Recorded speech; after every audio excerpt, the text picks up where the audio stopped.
Okay, well, my name is Ryan McCarthy, and this is my analysis segment of the video that I did for my video case study. For my video case study, I want to do something really cool, something out of the box, out of the ordinary. So I went with a manager for the AAA Atlanta Braves team, and he was basically arguing a call. But this argument was very animated, um, very animated, and I just thought it was funny, and I really wanted to reenact it. So for the situation that happened, there was a missed call by an umpire, clearly missed call. In the video, it really doesn't show what the missed call was, um, but yeah, so there was a missed call. The situation that happened was the manager comes out of the dugout, running out. He slams his hat down on the ground. He seems, very ticked off, very angered at the call that the referee made. So as this happens, he begins to get in the face of the umpire, saying words to him. The video that I had, it didn't really show. It wasn't really. It didn't allow me to hear the words, but it was just very animated. Um, you know, as he completes the argument at the beginning there with the umpire, he then goes to home base. He kicks dirt over home base. He draws a bigger strike zone, which led me to believe that he was arguing strikes and balls. He was really really ticked off about it. So after that, the manager proceeds to cover home plate. Like I said, he pushes dirt on it, draws a new strike zone. Um, he says something to the umpire as he's making his way down the third baseline. He gets down to the third baseline, and then he attacks verbally aggressiveness, where this would come in. He attacks another umpire, and as he does this, he picks up third base. Takes it right out of the pocket that it's in. Um, Grabs it, carries it to the right. Right behind second base, and throws. He just throws it. He throws the base out into about center field. From there, I don't know what possessed him to do this, but he got down on his hands and knees and started crawling to the pitcher's mound where there's a rosin bag, which a rosin bag allows the pitchers to. Um, let me think here. What a rosin bag. I haven't played baseball in a couple years. A rosin bag allows you to soften up your hands, maybe to get dirt off your hands. It makes it a good. I guess it's a good feeling for pitchers. So he crawls up like army crawls. It was very interesting how he decided that he was going to army crawl up to a rosin bag. So he army crawls up to a rosin bag, picks up the rosin bag, and just heaves it back at the umpire at home plate, the one he was arguing with before, not the one on third base. And it lands perfectly right in front of his feet, which I just thought that was just something because he could have easily hit the umpire, could have easily hit him, but it just bounced right in front of his feet. So I thought that was very cool. Um, and yeah, this guy is not done yet. So after he does that, he makes his way. He stands up. He does a little weird little jingle with his hands. Then he makes his way to second base, picks up second base, carries second base out, picks up third base, and then he's on his way. And he gives a final goodbye to the crowd as they're hyping him up and stuff. Um, so along with this, I really think describe where the person did wrong. I mean, I think what he did wrong was he really wasn't, he couldn't control himself during the situation, and he would have been totally fine with just arguing a call. I mean, getting up in the umpire's face, asking him why he's calling balls and strikes, but instead he took it to a whole nother level, and I just feel like he didn't need to do that. Honestly, I feel like he could have had a good conversation with the umpire. He didn't need to cover up home plate with dirt. He didn't need to throw bases. He didn't need to army crawl up to a rosin bag. There was just so many things that he didn't need to do. And there's just so many things that this guy that would fall under the class concepts that I really want to talk about here. So right in chapter 1, skill development, the deliberate practice, the coach wasn't normal. He got way up out of his comfort zone. and made a very strong argument for a call. Um, and, him doing this, he was trying to be very difficult, and he is not refining to be easy. So he's not going to hold back. He's just going to continue to go at this guy over and over again until the situation, you know, um, eases out. Next in chapter 2, personality and core self evaluations. Man, I can't read. We talked about verbal aggressiveness. This coach was clearly inflicting psychological harm to the umpires. Very up in their face. Um, I honestly would give a lot of credit to the umpires for not reacting and retaliating back to this guy's actions, because they easily could have done that. But um, it's just, I just think it's on the umpires that it's really great that they didn't do that. And the coach doing this, he made it a very problematic situation, as I just mentioned, because you know the coach really wasn't. The coach doesn't know what the refs are going to do, what the umpires are going to do. They could have reacted, but he made it a problematic situation, so the refs easily could have reacted, which I'm really glad they didn't, because that really would have got everything out of control. Next, I would, core self evaluations, the just the idea of the neuroticism, um, in which he was just giving so many unpleasant emotions. Um, as he did not agree with the call, there was just so many things that he was unpleasant about. I feel like he was unpleasant about the bases and just his actions towards the bases. He didn't need to pick up the bases and chuck them. Like, I don't know. And then from there, we talked about a schema.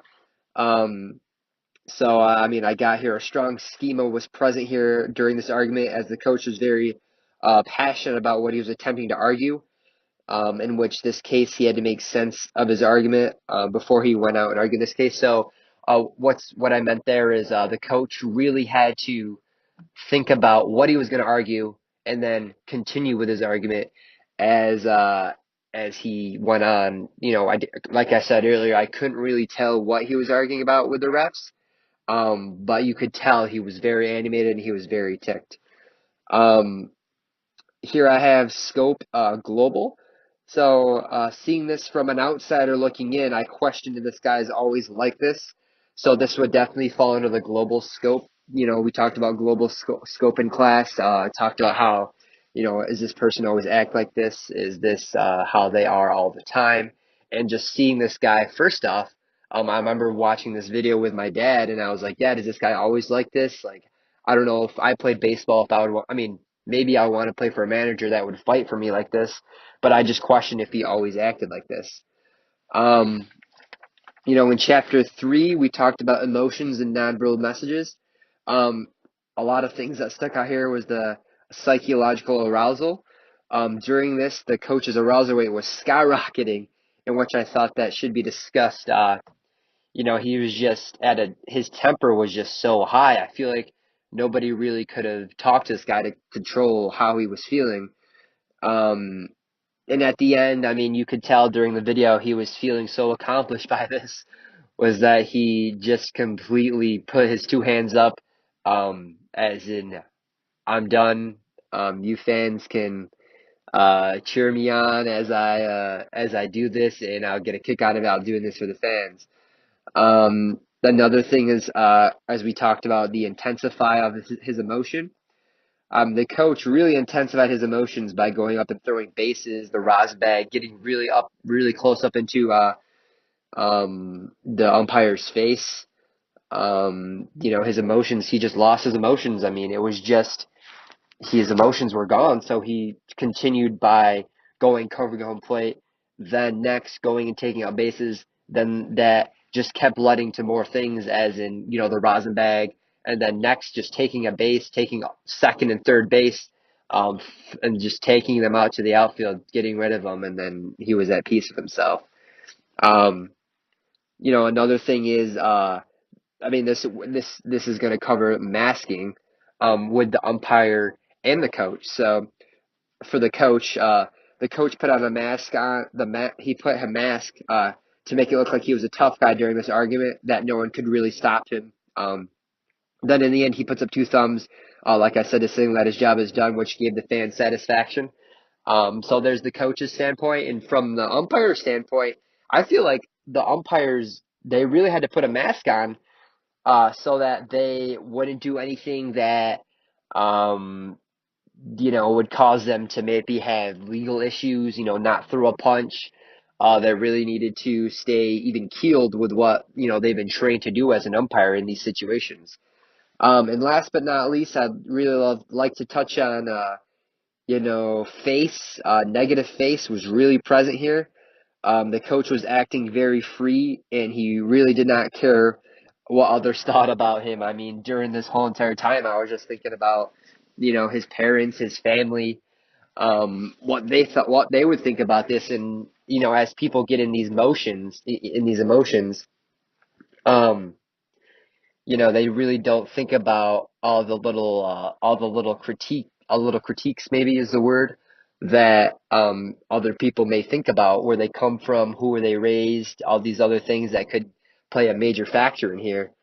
Um, and just these concepts that it's crazy that you can watch a video and take an interpersonal communication class and just simply dissect each part of the video, which I mean, I think is just really great. And one thing that I really am going to take away from this class, is that all my life I've just thought that, um, people do things for a reason, that's why, but, coming to college and learning and taking communication classes, taking some sport management classes, as sport management is my major, is just there's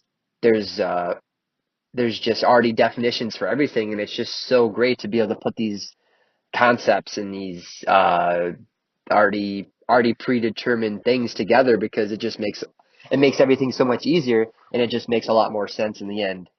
With this project, I had a lot of fun with it. The video I did on my own, I really tried to, reenact it the best I could. This project, I think this project was great. You could do it alone, you could do it with a partner, you could do it with anybody. I mean, I did it with one of my friends that, she was the umpire. I got up in her face and she reacted just like how the umpire did, and it was just great. We had a great time doing it. And I think from this, we just it was just great to be able to. It was kind of you were able to get out of your comfort zone, and I just really enjoyed doing this. I mean, I think the most challenging thing I had was trying to find a gym, trying to find a gym that I would was able to do it in, where people wouldn't come in and be like, "Hey, excuse me, sir, what are you doing?" Like, and another thing that I also thought about was, and I'm sure. After you hear this, Dr. Chesborough, I was actually thinking about going on the baseball field, taking off, covering home plate, acting this out on the baseball field, but I was thinking this whole time that if somebody drove by and and they saw me, throwing a base, covering up dirt, getting in this girl's face, that, they might actually call the university police on me. So that's why I decided to take I decided to take my talents inside and do this do this video this video thing inside, so I know I wouldn't have to experience legal issues or stuff like that. But I'm coming up on 14 minutes. I really had great with this. I really had a great time with this video case study. I hope I covered all the concepts, and I thought it was great. I had a great time doing this, and I hope I get some feedback from this. Um, this is great, and yeah. So I guess that's it. Um, I'm about 14 minutes 20 seconds in, so I'm gonna wrap this up right now. All right, I'm done. Here we go.